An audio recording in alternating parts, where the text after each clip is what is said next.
queremos llenar tu trono. Quiero llenar tu trono de alabanza. Quiero llenar tu trono de adoración. Quiero adorar, postrado en tu presencia y proclamar. Impostor, primera parte. Lo espero el domingo a las 5 para terminar este capítulo. Nos ponemos en pie para la lectura de la palabra del Señor. Jueces, capítulo 9, verso 1 en adelante. Dice así la palabra de Dios. Abimelech, hijo de Jerobaal, fue a Siquem, a los hermanos de su madre, y habló con ellos y con toda la familia de la casa del padre de su madre, diciendo: yo os ruego que digáis en oídos de todos los de Siquem, ¿qué os parece mejor? ¿Que os gobiernen 70 hombres, todos los hijos de Jerobaal, o que os gobierne un solo hombre? Acordaos que yo soy hueso vuestro y carne vuestra. Y hablaron por él los hermanos de su madre, es decir, sus tíos, ¿verdad? En oídos de todos los de Siquem todas estas palabras, y el corazón de ellos se inclinó a favor de Abimelech, porque decían: nuestro hermano es.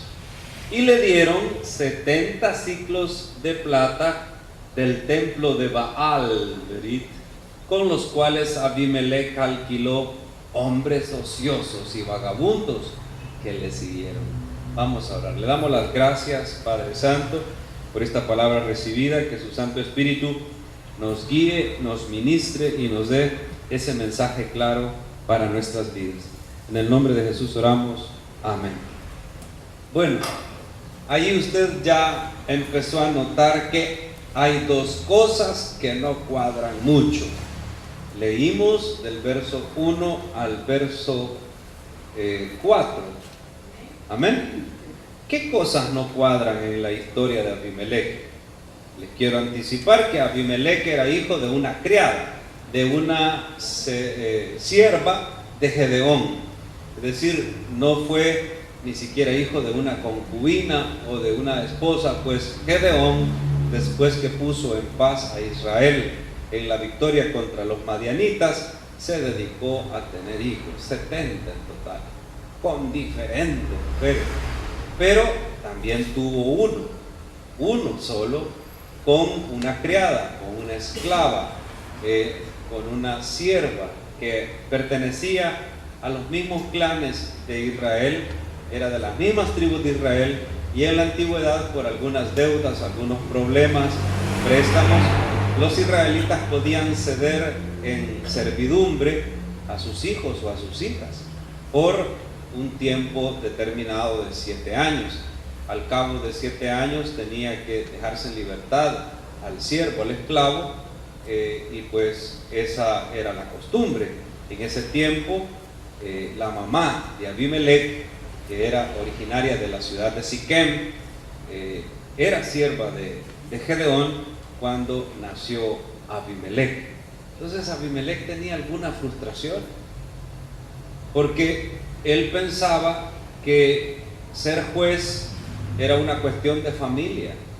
Algunos piensan lo mismo.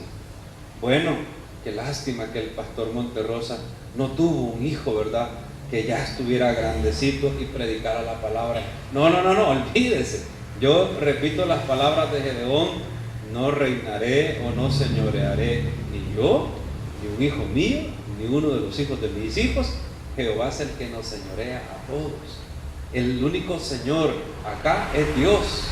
Pero en algunos lugares, como que la jerarquía es de padres a hijos y a nietos, y ya cuando hay un nieto, ¿verdad?, ay, fue varón, este va a ser pastor en 40 años.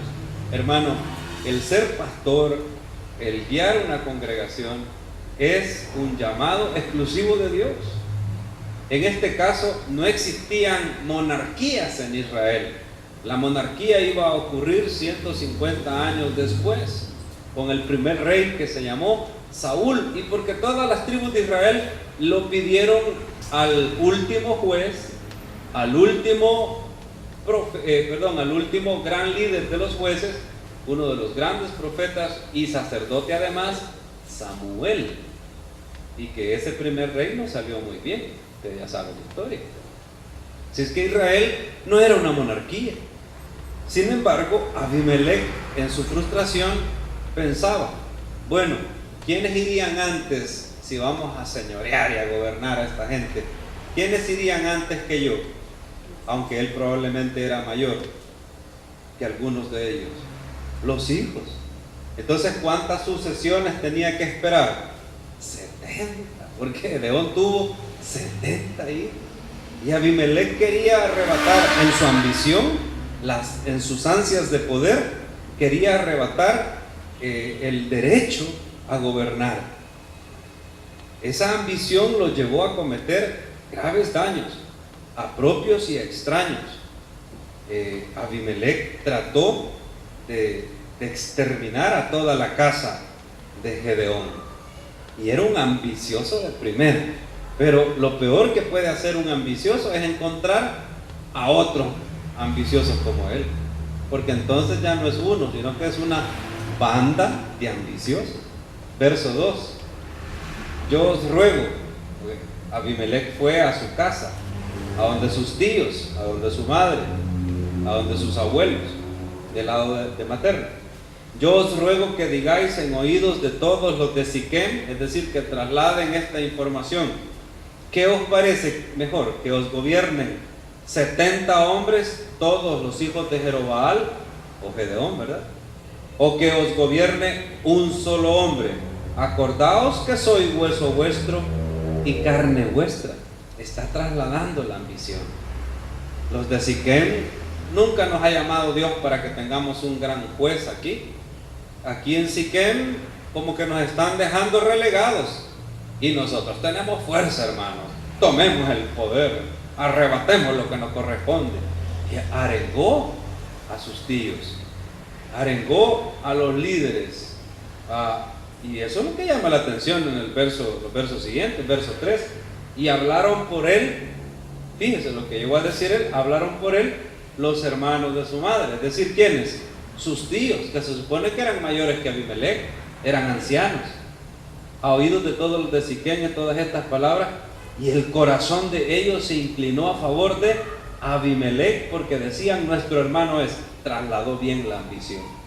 Pero no solo eso, todos los tíos de él, los hermanos de su madre, ¿verdad?, los ancianos, le dieron una opinión favorable y se inclinaron, dice, a favor de él.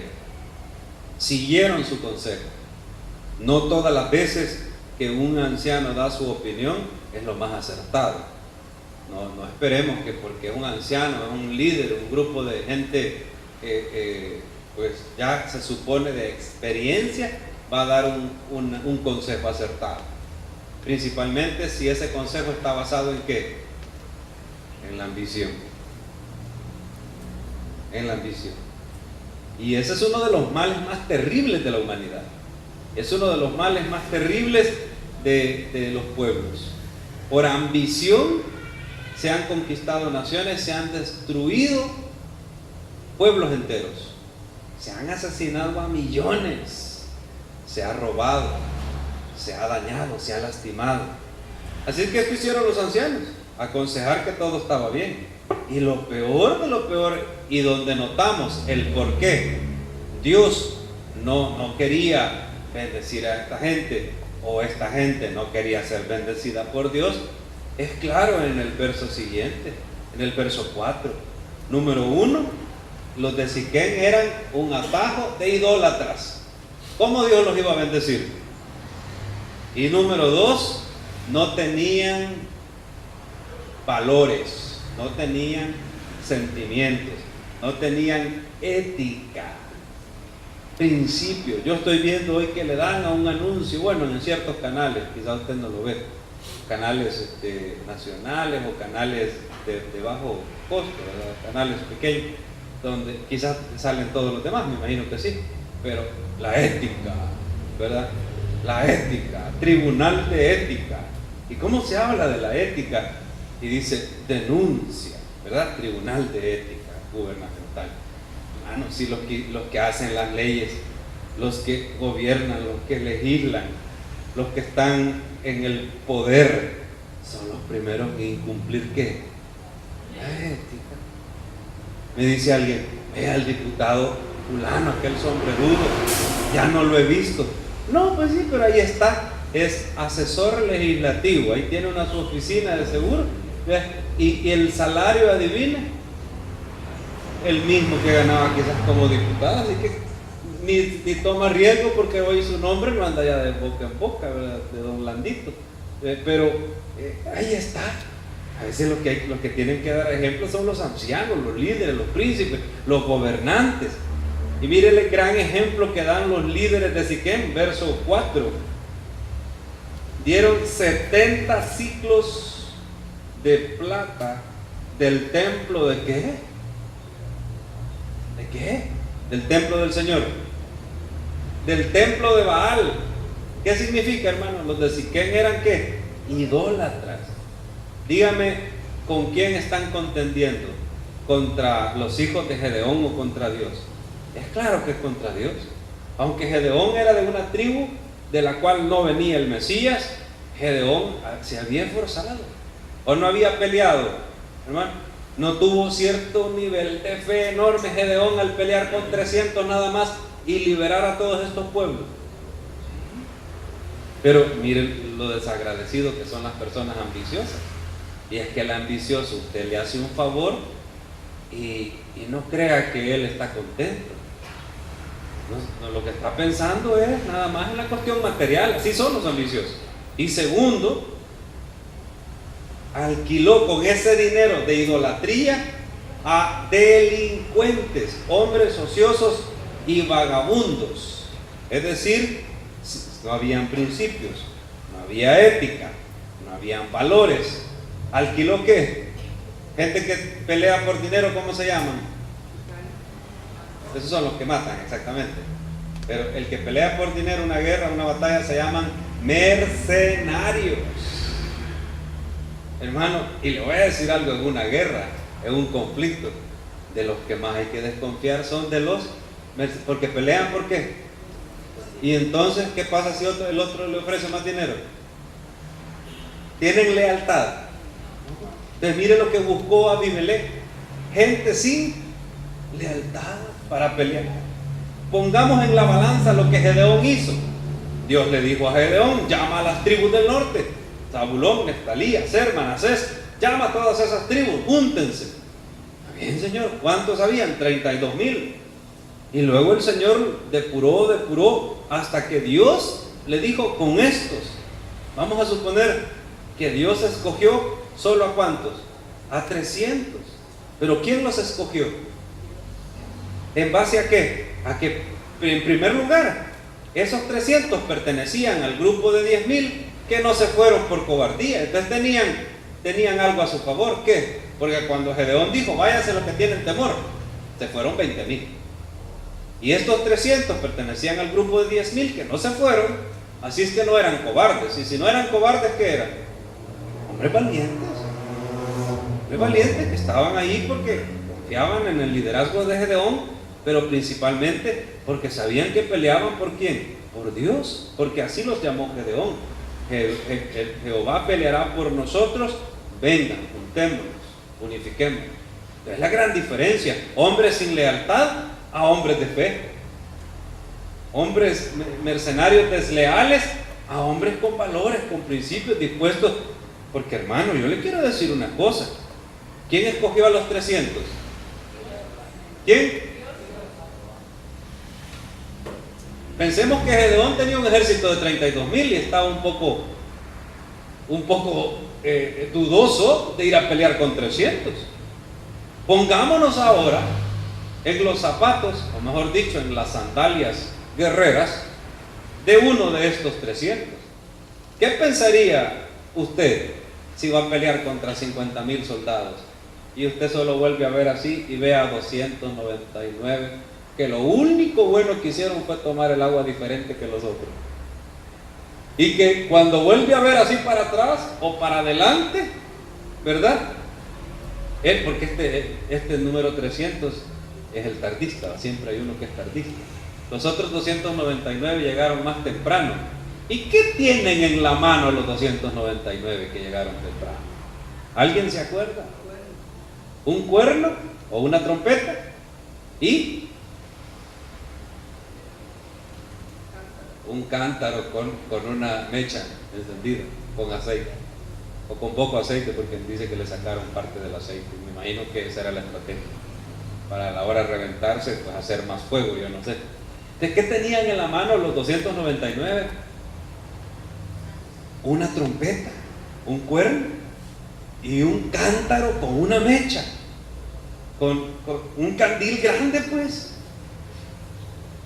Cualquiera de estos 300 pudo tomar una decisión en ese momento, cualquiera, no solo el número, el que llegó tarde, el último, sino que los otros 299 también. ¿Cuál, hermano? Estos 300 eran más valientes que los 10,000. Sí. Y tenían más fe y confianza en la estrategia que Gedeón había. Porque ¿quién recibió la estrategia esta? Gedeón. Y él trasladó a este liderazgo, a estos hombres, la idea de Dios. Llevemos cornetas, rodeemos el campamento de los madianitas, hagamos una gran bulla, salgamos corriendo todos y al unísono cuando yo les diga, porque el combatiente número 301 era Gedeón.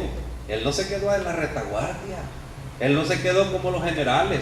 Él iba cuando en uno de las 3 escuadrones.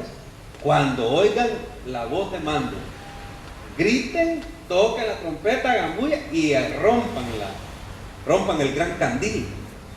Me imagino que los 300 dijeron: sí, señor. No iban con espada desenvainada, la llevaban ahí, pero no la llevaban desenvainada. Iban a pelear por purita, ¿qué? Purititita. Fe. Y Abimelech, regresemos al capítulo 9, contrató hombres ociosos y vagabundos que le siguieron. ¿Por qué le siguieron? Porque él estaba pagando. Mire el desastre que hace Abimelech. La masacre, como pocas que he visto en la Biblia. 5. Viniendo a la casa de su padre en Ofra, mató a sus hermanos los hijos de Jerobaal, Gedeón, 70 varones sobre una misma piedra. Hermano, los que contrató eran buenos para matar. Si eran delincuentes, hermano, un delincuente no va a tener piedad. Un soldado, ¿qué hace cuando agarra a otro y el otro está desarmado? Lo toma prisionero. No, esto fue una masacre sobre una misma piedra. Pero mire, Dios siempre premia a sus hijos, aunque parezca doloroso decirlo de esta manera. Pero la descendencia de Gedeón no quedó cortada. ¿Qué hizo Dios? Reservó o preservó. Es que, hermano, ¿cuántos necesita Dios? Eso no necesita uno. Dios no necesita el gran montón de gente. Dios no necesita de 70. Uno preservó, solo para venir a darle el mensaje a Abimelech, porque este que quedó vivo no era ningún cobarde. Este que quedó vivo se llama Jotán y era un hombre valiente y muy sabio e inteligente. Probablemente era el más pequeño. Probablemente tenía de edad menos de 20 años. Menos de 20, quizás 18. Era de los pequeños y por alguna razón estaba en otro lugar. Verso 6. Entonces se juntaron, Jotán, el hijo menor de Jerobaal, se escondió. Entonces se juntaron todos los de Siquem con toda la casa de Milo y fueron y eligieron a Abimelech. ¿Por qué, hermano? ¿En qué libro estamos, perdón? ¿En qué libro estamos, hermano? Dios quería reyes en esta época. No había llegado el tiempo de los reyes. ¿Ese era el tiempo de qué? De los jueces. Preguntémosles a Abimelech si lo tuviéramos enfrente.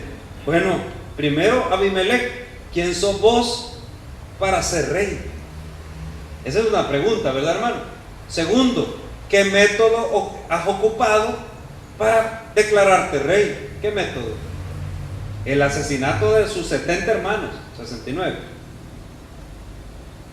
Otra pregunta: ¿cuándo le preguntaste a Dios, a Abimelech, si ya la época de los jueces ha terminado y es necesario que haya rey sobre estas tribus?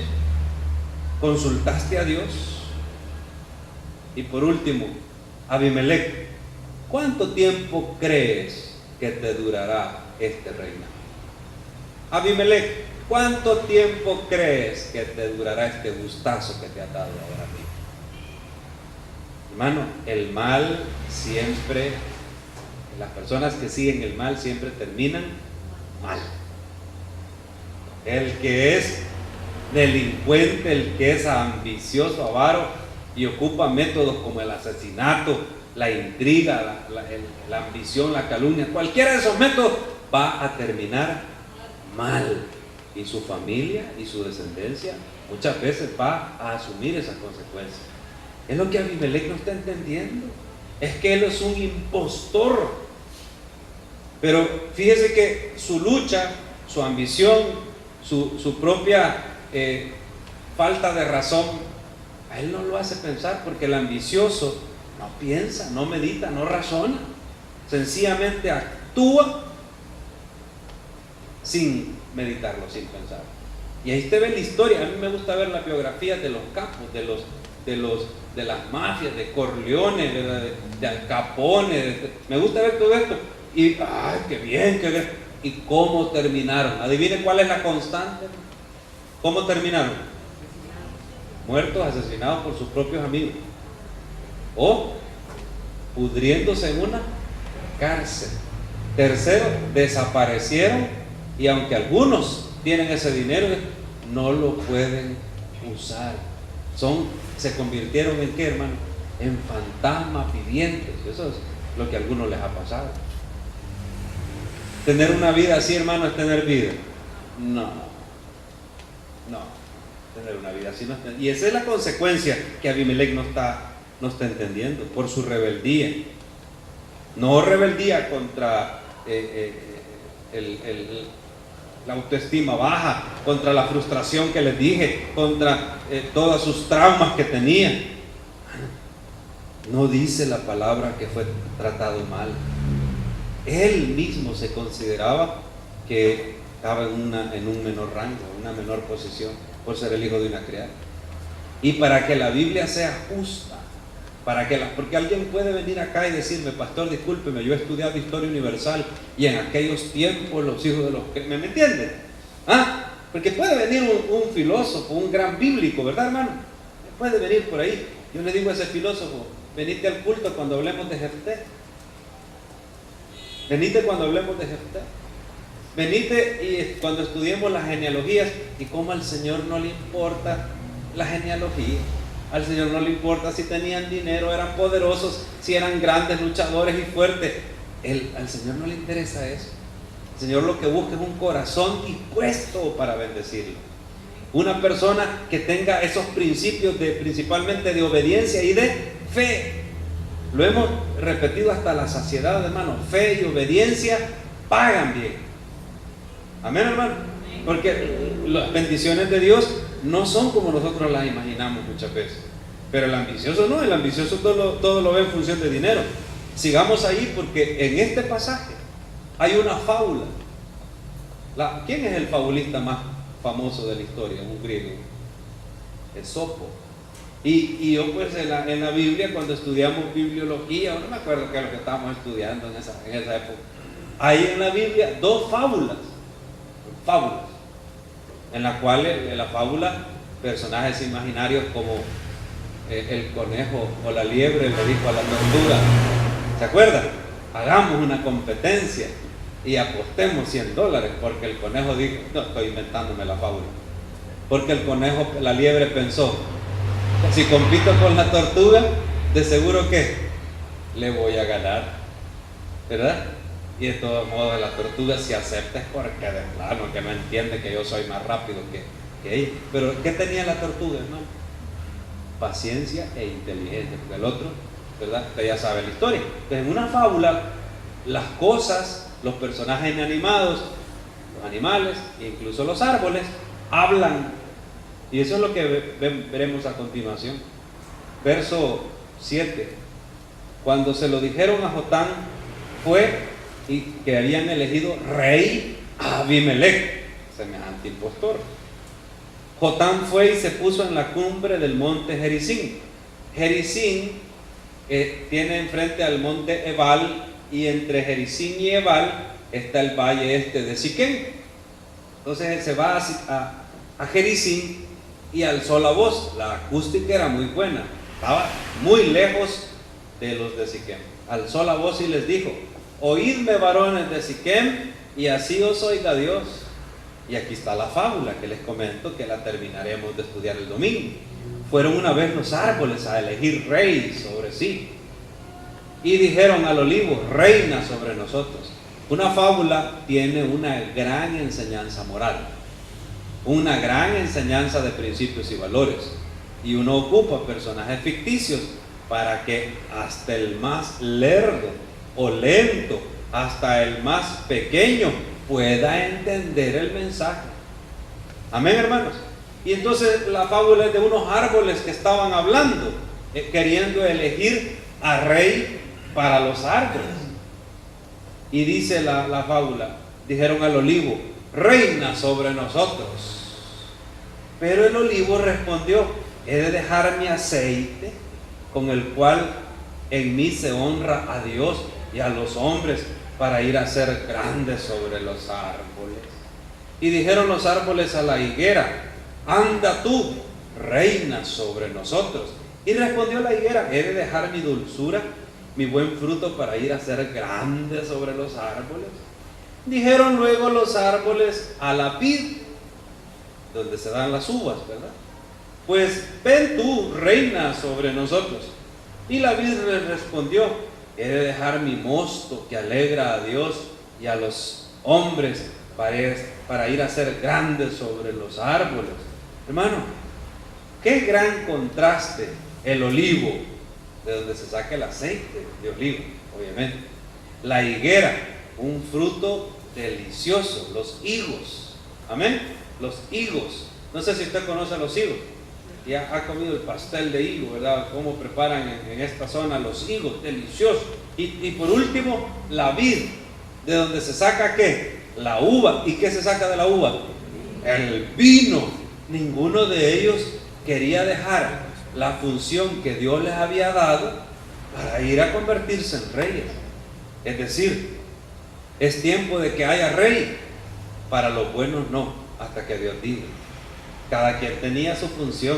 Entonces, como ninguno de estos tres árboles buenos quiso ser el rey, verso 14, entonces dijeron todos los árboles a la zarza: anda tú, reina sobre nosotros. Hermano, de la zarza se saca fruto, aceite, un buen vino.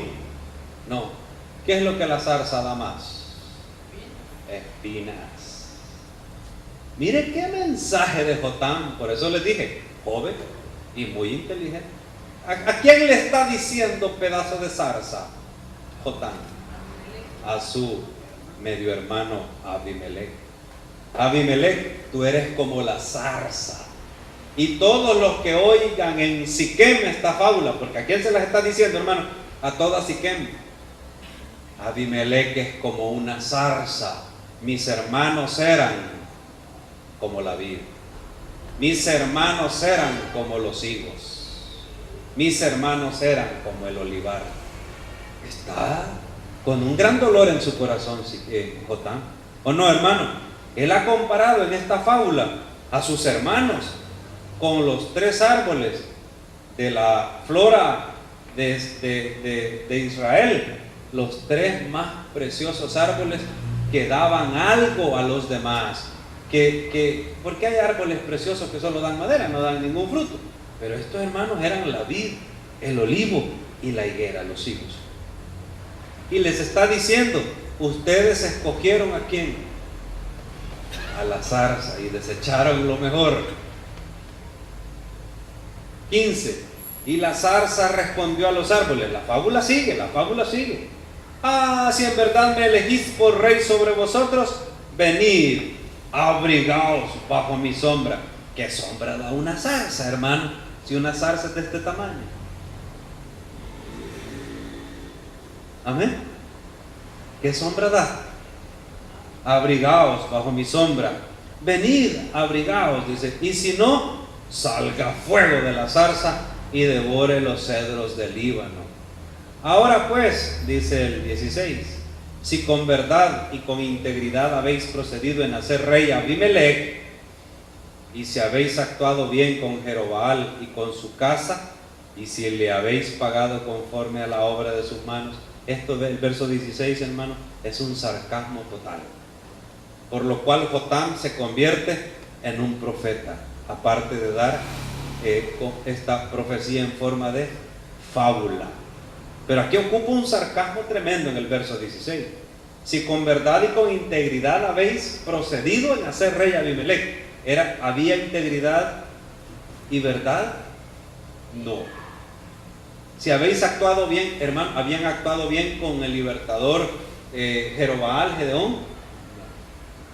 Así que si habéis pagado conforme a la obra de sus manos, no habían pagado conforme a la obra de sus manos, estaban pagando mal. Porque mi padre, dice, peleó por vosotros, ahí ve el 17, y expuso la vida. Ese es el reclamo en el 17. Puso en peligro su vida para librarnos de la mano de Madián. Así que aquí viene la consecuencia. En el 18 les menciona lo mismo, ¿verdad? La consecuencia, terminamos en el 19 y 20. Si con verdad y con integridad habéis procedido, de nuevo lo repite porque sabe que no. Hoy con Jerobaal y con su casa, que gocéis de Abimelech y él goce de vosotros. Es decir, que les vaya bien, dense en paz. Si no, fuego salga de Abimelech. ¿Qué árbol era Abimelech, hermano? La zarza. Aquí está explicando la fábula. Fuego salga de Abimelech que consuma a los de Siquem.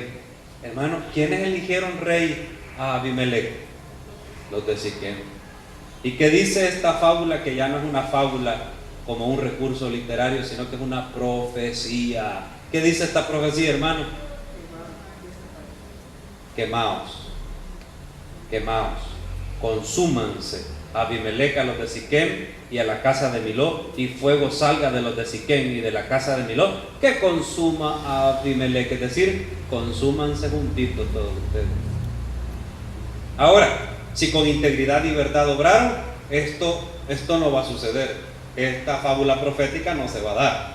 Si ustedes han pagado bien a mi padre Jerobaal o Gedeón, no va a suceder bien, ¿verdad? Y si eso creen que se merecía mi padre Gedeón, pues no va a suceder nada de eso.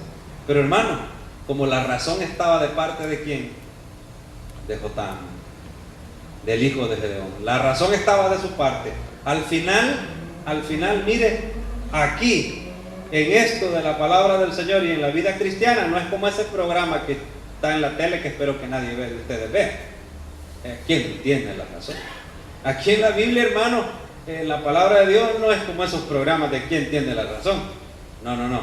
Aquí es quién tiene la bendición, quién tiene la unción. Es decir, quién tiene un corazón de carne, de misericordia, el cual Dios va a bendecir. Aquí no es cuestión de lo que yo quiero, sino lo que Dios quiere hacer en mí. Y la ambición abarca el mundo material, pero incluso abarca el ámbito cristiano, el ámbito pastoral, el ámbito de muchas iglesias. Hermanos, alejemos la bendición, los antivalores, este tipo de obras y de costumbres, de traumas, de actuar en base al hígado, en base al dinero, y empecemos a actuar en base a lo que Dios quiere de nosotros. Hijos con mucha fe, hijos también obedientes. Vamos a orar. Le damos las gracias, Padre bendito, en esta hora por esta palabra recibida, Señor.